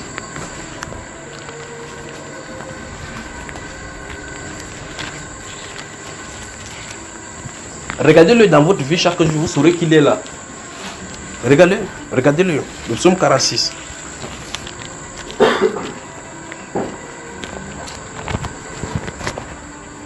Faites-lui confiance. Il y a des gens qui ont décidé que nous, je ne crois plus en Dieu parce que cette telle chose leur est arrivée. Il peut accepter que l'accident vous brise. Mais si vous suivez bien cette voie, vous allez comprendre que Dieu ne fait absolument rien pour rien. Il peut décider que toute ta famille soit décimée. Que vous mouriez par accident. Il peut décider comme ça. Que ce soit par incendie, mais il préserve une personne. Parce que c'est lui qui a cherché que le cœur soit tout entier à lui. Vous dites, ces d'autres personnes étaient sans importance pour lui. Qu'est-ce que le Seigneur Jésus a dit dans Luc chapitre 13, verset 1 à 5, lorsqu'on est venu lui dire, les Galiléens, les sacrificateurs sont venus vers lui, il dit, Pilate a mélangé le sang des Galiléens qui offraient les sacrifices, a mélangé le sang du sacrifice. Jésus s'est tourné vers eux, il a dit, vous pensez que ces Galiléens-là, comme ils ont péri de la sorte là, ils étaient plus de pécheurs que les autres Galiléens. Il dit, je vous le dis, vous également, si vous ne vous repentez, vous périrez tous également. Donc ceux qui étaient morts n'avaient pas trop de péchés, plus que ceux qui étaient vivants. Ce n'est pas parce qu'ils sont morts, parce qu'ils ont trop de péchés. Ce n'est pas parce qu'ils méritaient mourir et que les autres qui vivaient, ce n'est pas parce qu'ils méritaient vivre. C'est Dieu qui fait miséricorde. Il dit, le verset 3 dit, et vous pensez que les 18 personnes sur lesquelles est tombée la tour de Siloué étaient aussi plus de grands pécheurs que tous les autres habitants de Jérusalem. Mais je vous le dis, si vous ne vous repentez pas tous également, vous périrez tous également. Donc, les 18 personnes ne méritaient pas mourir et les autres personnes qui ne sont pas mortes ne méritaient pas vivre. Mais Dieu qui fait grâce pour annoncer à ceux qui sont vivants que, regardez ici, le style de vie, ce n'est pas bon. Comme vous êtes en vie, changez de comportement. Le péché est la gangrène, effectivement, qui crée un rideau. Un rideau d'acier, de plomb, de diamant entre nous et Dieu. Le péché. nos péchés. Nos péchés. Éloignez-vous du péché. Cherchez sa face et observez-le à l'œuvre. Si dans le péché même il nous préserve, à combien de fois raison si nous sommes dans sa présence, dans sa volonté parfaite. Alors quand vous êtes dans sa volonté parfaite, vérifiant qu'autour de vous, vous avez fait au mieux de votre connaissance ce que sa parole dit. Vous avez une seule chose à faire, de rester calme. De rester calme. Quand vous allez rester calme, le trouble va commencer au-dedans, avec les messages que vous avez écoutés au dehors. Vous allez commencer à entendre ce genre de message dans votre cœur. Tu es sûr qu'il existe. S'il existait, telle chose devait s'y arriver. Depuis que tu pries là, qu'est-ce qui a marché? Pourquoi tous tes compères qui vivent dans le péché, eux, ils réussissent? Regarde telle ou telle personne, ils ne vivent pas dans la saine doctrine. Mais regarde comment leur vie est. On voit la gloire de Dieu sur eux. Ça, c'est ton évangile à l'intérieur maintenant. Là maintenant, il va falloir maintenant que tu fasses confiance. Pour que cette voix-ci s'éteinte. Jusqu'à ça s'éteint. Que le Saint-Esprit dit, je suis celui qui suis. Psaume 46. Regardez quand l'esprit de prophétie va tomber sur les fils de Corée. On va suivant ce les fils de Corée. Dieu est pour nous un refuge et un entouré, refuge et appui. Et prenez du temps pour y méditer. Ça veut dire qu'on va revenir, il va vous poser des questions. Je veux que vous preniez ce verset. Vous savez, maman elle dit, elle a psaume 52 encore. Donc quand elle finit, elle dit, comme je dis maintenant, allez y méditer. C'est là maintenant chercher maintenant le psaume là où c'est écrit. Maintenant, le mot refuge et appui, passez-y le temps. Parce que les gens prennent seulement le psaume. Vous voyez, quelqu'un me dit, frère Junior, où est le psaume lorsqu'on passe par des moments difficiles? C'est tout. C'est toute la parole de Dieu. Parce que la Bible parle dans Romains chapitre 15 de la consolation que donnent les Écritures. On a dit les Écritures donnent la consolation. Il dit que non, donne-moi spécifiquement. Non, là où on a dit que Dieu brise les têtes. Il les voit, Dieu brise les têtes. Ce n'est pas en criant ça fois que Dieu brise les têtes qu'il va briser les têtes. Parce qu'on a dit que lorsqu'on nous accable, il nous délivre. C'est parce que c'est. Avec cette Écriture, si vous pouvez avoir confiance que Christ est là. N'a-t-il pas dit, je suis avec vous tous les jours? Il a dit ça, frère. Dans ce cas, si nous savons qu'il est là, quel que soit ce que l'ennemi est en train de faire, vous restez seulement tranquille. Ne vous effrayez pas. Mais il va falloir que l'intérieur soit travaillé pour que vous arriviez à ce niveau-ci. Sinon, par exemple, on va parler là, mon Seigneur, tu vois ce qu'il fait. C'est celui qui a même dit, vraiment, dans ton miroir comme ça. On te dit, regarde comment tu es devenu. Depuis que tu as cru en Dieu, regarde tes jours. Toi que je connaissais que tu étais comme ça, quand tu rentres à la maison, tu regardes que vrai, c'est comme ça. Hein. Tu prends ta photo, tu regardes comme ça, que hey, vraiment je suis où? On t'a eu. Le salut extérieur, c'est-à-dire que le chargé d'un bon point n'est pas un signe que vous appartenez à Dieu et que vous êtes bien avec lui. Ce que le monde appelle la gloire de Dieu là, c'est pas ça que ça veut dire. Ce n'est que le rayonnement, vous savez, quand la lumière brille sur un endroit, il y a le vitre, où il y a le miroir, il y a la réflexion. Ce que vous voyez à l'extérieur, ce n'est que les réflexions de la gloire du monde sur la graisse qui est à l'intérieur de vous. Le signe de la gloire de Dieu, c'est pas ça. C'est pas cette possession, on a changé ma voiture, il y a une nouvelle maison, ça n'a rien à voir avec la gloire de Dieu. Puisque cette chose aussi, les mondains l'ont mieux en donnant leur âme au diable. N'est-ce pas, frère? Ça veut dire que c'est pas ça le signe de la gloire de Dieu. Quand il dit à Abraham, marche devant moi, sois intègre. Cette parole-ci donne la direction à sa vie. Cette parole. Donc si Dieu vous parle, comme on a dit tout à l'heure dans le livre des jeunes, pour le cadre des jeunes là, ce sera la chose la plus glorieuse que vous avez. Parce qu'en réalité, si des troubles se passent, et que vous avez la direction que Dieu veut, comme le cas de l'apôtre Paul dont je viens de citer dans Actes chapitre 28, quand il y a trouble, vous avez confiance en Dieu parce qu'il vous a dit quelque chose. Les autres n'ont pas cette confiance, c'est pour ça qu'ils peuvent crier à tous les sens pour chercher de l'aide. Et en criant pour chercher de l'aide, ils entrent dans le feu de l'action du trouble. Pourtant, Dieu vous a donné la direction. Maintenant, quelle est la probabilité que pour qu'en courant dans une direction, vous comprenez que c'est ici qu'il y a le salut? Non. Quand Dieu dit, regardez dans le livre de Genèse, voici Abraham qui meurt, son fils Isaac reste tranquille. Il est à Guérar. Qu'est-ce qui se passe? Dieu appelle la famille sur la terre. Pas vrai, frère? Quand il appelle la famille, au moins là, ils n'ont pas de technologie pour savoir qu'à tel endroit il y a la famille, à tel endroit il n'y a pas la famille. À tel endroit il n'y a pas la terre, à tel endroit. Dieu, gardez-vous à l'esprit, Dieu a appelé la famille sur la terre. Il se propose d'aller en Égypte. Parce que l'Égypte est quand même près du Nil. On peut quand même prendre de l'eau là pour irriguer, pour faire le champ.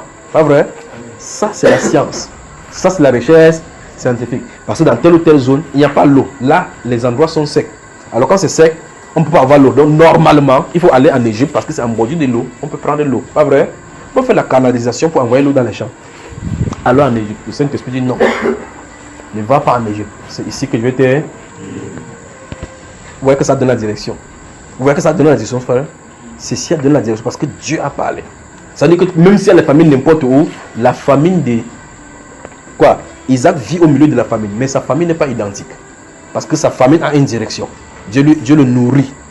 Alors la Bible déclare que quelqu'un qui travaille chez Isaac, quand il partait creuser la terre, qu'est-ce qui s'est passé, frère? Hein? Il trouvait de l'eau. Maintenant, je veux que la science explique comment il y avait la sécheresse, il y avait l'eau là-bas là, quand Isaac creusait. Donc quand Isaac disait qu'il t'emploie chez moi, tu peux creuser, il y a l'eau. Si tu cherches de son travail, tu peux creuser, il n'y a plus l'eau. Comment?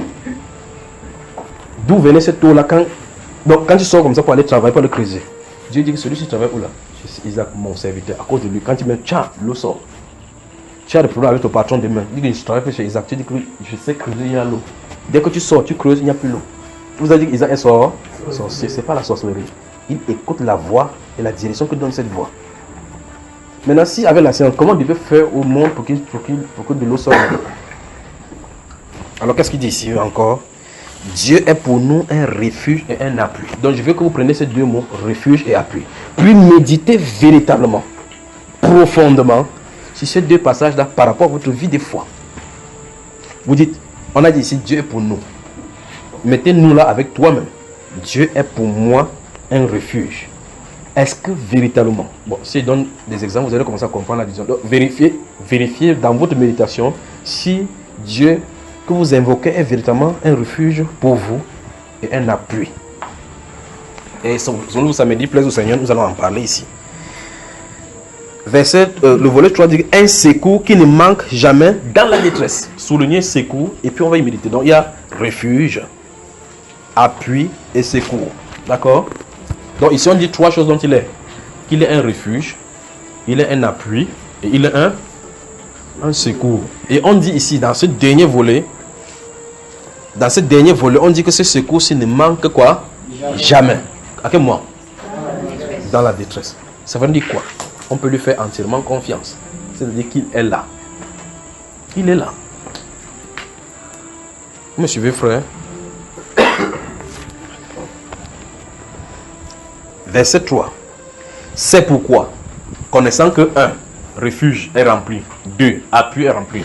3, secours est rempli. C'est pourquoi nous sommes sans crainte quand la terre est bouleversée et que des montagnes chancellent au cœur des mers. Ça veut dire que c'est à cause de ces trois phénomènes que nous connaissons de lui. C'est à cause de cela que même si n'importe quoi se passe sur la terre, nous sommes calmes. Nous sommes sans crainte. Même s'il y a des bouleversements sur la terre, même si la mer, les montagnes, en fait, même si, il veut dire que même si la terre vient à bouger, à secouer, ceux qui craignent l'Éternel véritablement ont de la pluie faible. Ils ont un secours qui va les délivrer dans ces circonstances. Est-ce qu'on peut savoir véritablement? Est-ce que vous savez véritablement que celui qui vous invoque est là? Ou bien c'est pas la littérature? Cette chose, ça doit se passer ici. Le point de contact, c'est ici. Le point de contact, c'est ici. Si celle-ci est là, vous n'allez pas consulter chaque fois les oracles pour dire je ne sais même pas si Dieu m'écoute. Cette parole, je ne sais pas si Dieu m'écoute, veut dire vous doutez de sa présence. Et ce n'est pas possible donc vous doutez de sa présence et qu'il y a un obstacle, vous l'appelez et il vient sur la scène. C'est ce que j'en ai dit depuis le début. Quand vous pouvez dire à Dieu, je ne veux pas de toi sans le dire, mais par votre foi. Parce que vous avez envie. Vous dites, j'ai prié 3 fois, il ne m'a pas répondu. Donc ça veut dire qu'il n'écoute pas. Pourtant la Bible déclare que lorsque le juste crie, l'Éternel l'entend. Toi tu dis que depuis tu pries, il n'entend pas. Donc ça veut dire que vous faites de lui un menteur. Il dit qu'il est délivré de toutes ses frayeurs. Le malheur atteint souvent le juste, mais l'Éternel en délivre toujours. Mais quelqu'un dit que depuis 34 ans, je souffre. Il a dit toujours là, c'est 35 ans. Hein? Il a dit le toujours qui est là-bas, c'est 22 ans. Hein? Peut-être tu n'as pas de toujours, c'est 45 ans. C'est-à-dire que c'est quand tu arrives à 45 ans de souffrance, qui va te délivrer. Mais c'est toujours non. Il n'a pas toujours délivré. Point quelqu'un dit Dieu délivre toujours. Voilà. Alors la Bible déclare ici que Dieu est pour nous un refuge et un appui au temps de la détresse, n'est-ce pas? Un secours qui ne manque jamais au temps de la détresse. Il dit que c'est pourquoi. C'est pourquoi nous sommes sans crainte. Nous sommes sans crainte. Donc il faut expérimenter Dieu. Vous n'avez pas besoin. Quelqu'un vous pose la question, depuis que tu parles de Dieu, tu l'as vu. Si vous avez vécu les expériences avec lui, vous devez savoir qui il est. Vous n'avez pas dit que non, tu connais Dieu, il dit oui, je connais vrai. Et Hébreu dit, quand tu dis Hébreu dit qu'il te regarde comme ça, puis regarde-moi, c'est dans le blanc, on tourne ta tête, tu as fait la culture des blancs. Laisse-moi la Bible là. Écoutez bien, lorsqu'il y a détresse, lorsqu'il y a besoin, et que Dieu vous visite, il vous délivre de la détresse, il ne s'agit pas de la Bible d'Hébreu. Il ne s'agit pas ici de la culture des blancs. Il s'agit de Dieu faisant son œuvre au milieu des hommes. Donc c'est le Dieu des expériences. Vous devez l'expérimenter. Vous devez savoir que j'ai une relation avec lui. Vous dites, je le connais, je le connais. Vous dites, vous le connaissez Dieu, oui. Prouve. Il a donné son fils Jésus-Christ. Quelqu'un va te rire jusqu'au nez. Que non, il a donné son fils Jésus-Christ. Oui, j'ai entendu ça. À l'école primaire, on entendait ça. Quand j'ai fait l'école catholique, on nous a dit ça. Cherche encore. Tu l'as vu où? La Bible dit que les flous, quand avec ça, c'est les blancs qui sont venus de nous ici. Que Jomo Kenyatta disait qu'ils sont venus ici, là. Les blancs, quand les blancs sont venus, ils avaient la Bible, nous avions nos terres. Quand ils sont venus, maintenant ils ont fini de dire, maintenant ils ont fermé les yeux, ils ont pris nos terres, ils nous ont donné la Bible. Donc, vous allez faire quoi maintenant? À cet instant, il vous a cassé. Mais écoutez très attentivement ceci. Il y avait un homme qui était aveugle. Né aveugle. Dans Jean chapitre 9. Il s'est tenu là-bas. Tous les sacrifices que ses parents pouvaient faire, on avait nommé anciens d'église et autres là, ils ont fait là-bas, célébrer avec les palmes. On a donné même des diplômes de fin de formation de l'école biblique. Docteur en théologie avec licence. Avec la licence. Maman se dit directement. Mais l'enfant était aveugle. Le jour où Jésus-Christ passait par là, quelqu'un dit il est là. Quand il était là, il s'est tenu là-bas, il a fait le truc, après il voit. Ça a amené les religieux à se poser des questions. Est-ce que tu es vraiment sûr que tu es le fils là même qui était aveugle? Il dit mais vous êtes fou ou quoi? J'étais aveugle, je vois. Parents, viens. C'est votre enfant ici ou bien ce n'est pas une ressemblance? C'est pas le sosie qu'on a vu en Banga là, la femme qui est venue faire des choses comme ça. Elle dit c'est notre fils. Okay. Dis-nous comment il était ouvert. La place des anciens d'église là c'est un problème. Vous voyez ça? Anciens d'église. Si on tente de dire maintenant ça, notre honneur. Posez-vous la question, quand il parle, au moins sa bouche n'était pas fermée. Et il a trop grandi, il connaît bien. Dieu nous c'était, il dit, mais qu'est-ce qui ne va pas chez vous? Vous voyez effectivement que quelqu'un qui a l'espérance avec Dieu n'est pas là pour faire des manigances avec les religieux. Vous avez subi quelque chose comme expérience. On ne peut pas vous convaincre le contraire de ne pas dire quoi, de ne pas dire ce qui est passé. Quand l'apôtre Pierre, vous savez, on pouvait corrompre les gens qui sont les gardes du corps, qui étaient pour garder le sang, le corps de Jésus-Christ le jour de sa résurrection. Ils savaient que quelque chose s'est passé. Vous voyez les militaires. Comme vous avez dit que ce sont les femmes qui ont vu Jésus-Christ la première fois que vous avez ressuscité, c'était les militaires. Ok. Donc quand ça fait et que l'ange est descendu comme ça, majestueux, quand la pièce est roulée, on a dit que gars, on va tourmenter la galon du capitaine. Dis seulement que ces disciples sont venus voler. Donc ça dit que vous êtes des militaires, vous avez les armes, les disciples sont venus. Pendant que vous dormez, portez le corps, roulez la pierre, parti devant l'armée, vous avez les armes. Parti. Il dit que si on vous demande pourquoi on va vous en tirer de la peine. Sur le plan physique, ils ont tiré de la peine, mais ils n'auront jamais d'excuses devant le Seigneur. Vous voyez ce qu'il en est? Mais qu'est-ce qui arrive? Qu'est-ce qui arrive? Quand ces choses s'est passées, Dieu s'est positionné au milieu des hommes. Quand les apôtres ont vu le Seigneur Jésus-Christ, toute la peur s'est envolée. On les a mis devant le Sanhédrin, fait le jugement. On vous interdit de parler, d'enseigner en ce nom-là. Vous blaguez ou quoi? Nous ne pouvons même pas voir ce que nous avons. Et donc quand tu as vu, tu as entendu, donc tu as expérimenté. Vous ne pouvez pas dire le contraire.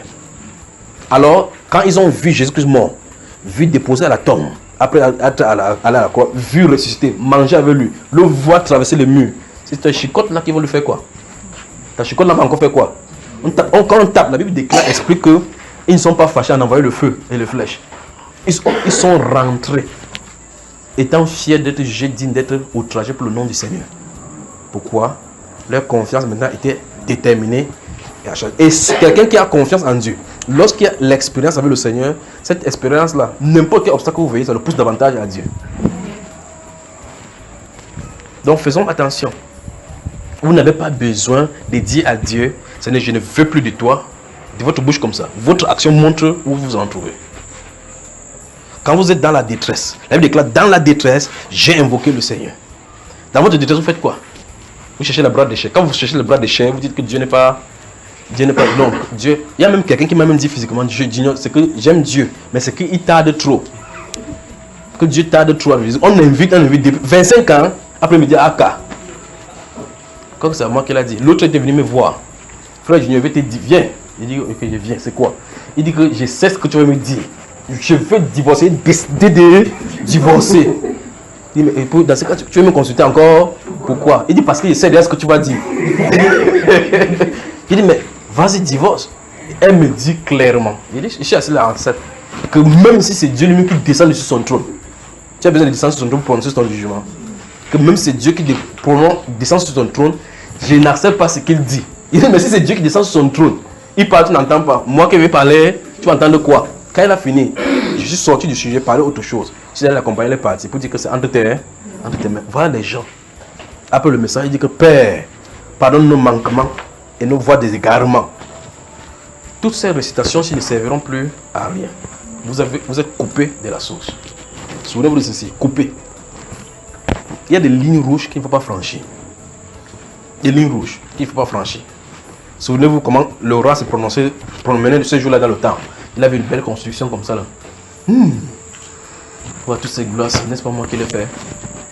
N'est-ce pas moi qui l'ai fait? C'est ma force qui me l'a fait. Vous savez ce qui s'est passé, frère? Le décret est sorti. Bam! On a enlevé, changé son intelligence à cet instant. Il est devenu la bête. Une seule parole prononcée. Il peut marcher comme ça. Les sujets sont là. Vous savez, oui, Sa Majesté. Oui, Son Excellence. Oui, Son Excellence. Oui. En faisant comme ça. Dieu te frappe. Lorsque vous voyez quelqu'un, vous êtes serviteur de Dieu, comme vous êtes là.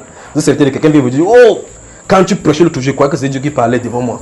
Je te vois comme Dieu. Fais attention, dis que c'est la dernière fois. Je dis que non, Dieu, oui. Sache que Dieu est comme moi. J'ai la face de Dieu. Tu mets ta main sur la peau, tu es sur la sellette. On va te chicoter, vous allez voir. Donc faites attention à ce genre de choses aussi. Souvenez dans le livre d'Exode, là, quoi, Actes des Apôtres, quand Hérode était assis là, quand il a parlé, le peuple a dit, wesh, voix d'un Dieu. On n'a jamais vu de Dieu, vous avez dit, n'est-ce pas? Quand il a fait ça, n'est-ce pas? Il a accepté la gloire là, non? Qu'est-ce qui s'est passé, frère? Un ange l'a frappé. Ça, c'est ce que la Bible déclare. La Bible déclare ce qui s'est passé véritablement sur le plan spirituel. C'est un ange qui l'a frappé. Allez, maintenant, l'idée de la science, c'est que c'est ce qu'on le dit. C'était la rupture d'anévrisme. Il a eu une crise cardiaque subitement. Alors faisons attention. Laissons Dieu être Dieu. Faisons-lui seulement confiance parce que tout ce que vous pouvez faire humainement pour résoudre le problème spirituel, vous ne pourrez rien.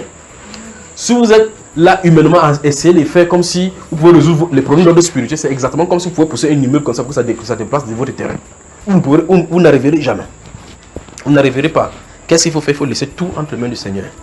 Il est un secours, un refuge, un appui qui ne manque jamais dans le temps de la détresse. Alors la Bible déclare ici dans ces volets suivants, il dit que c'est pourquoi, à cause de cela, c'est pourquoi avec ces espérances-ci, nous sommes sans crainte quand même la terre sera bouleversée. Alors, je pose la question, s'il y a des mauvaises nouvelles qui viennent sur la terre, elles sont même sur la terre globale, dans votre famille, quand des mauvaises nouvelles sont signalées, quel est l'état de ton cœur?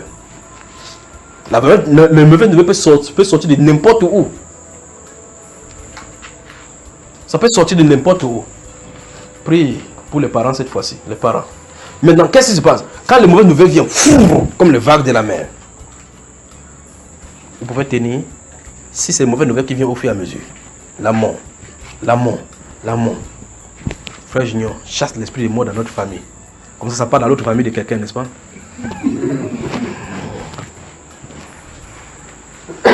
Pourquoi? Je veux comprendre pourquoi tu es mort. Pourquoi elle? Bon, on dit que c'était toi alors. Tu fais quoi? C'est vrai qu'il y a les femmes là qui pleurent. Oh, laisse-moi, je vais mourir. Chérie, tu pars, tu me laisses avec qui? Chérie, tu pars, tu me laisses avec qui? Laissez-moi, je vais aller. Comment vous faites aller dans les enterrements, vous allez rire. Vous savez, il vient comme ça, mais seulement mes veines noires, il rit jusqu'à ma femme vient. Oh, ne me laissez pas, laissez-moi. On met la première terre. Ils ont mis la terre. Il enterre. On met la deuxième couche de pioche. Ne fermez pas. Laissez-la voir. Laissez-la. Il dit bien que si elle fait comme ça la prochaine fois, hein, il dit laissez-la. Entre la bonne terre. Il va dire ne m'enterrez pas. Chacun son jeu, si vous laissez la terre avec lui. Bonne soirée. Que Dieu bénisse, À samedi. Jésus-Christ, le Fils de Dieu, le Sauveur du monde et le Roi des rois, est seul digne de recevoir toute louange.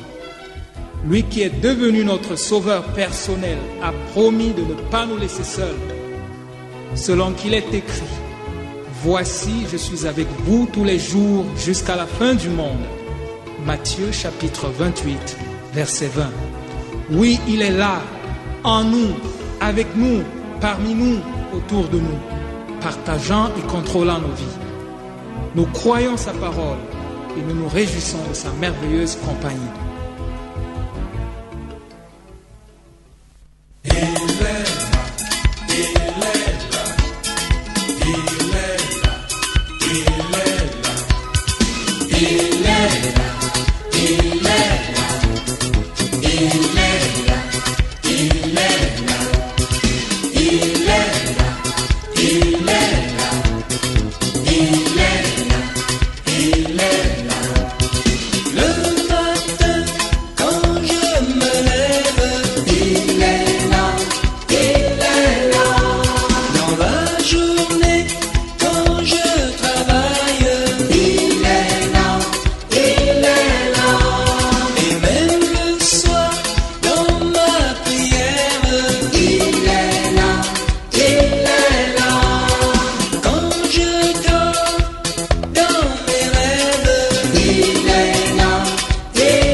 Il est là, il est là.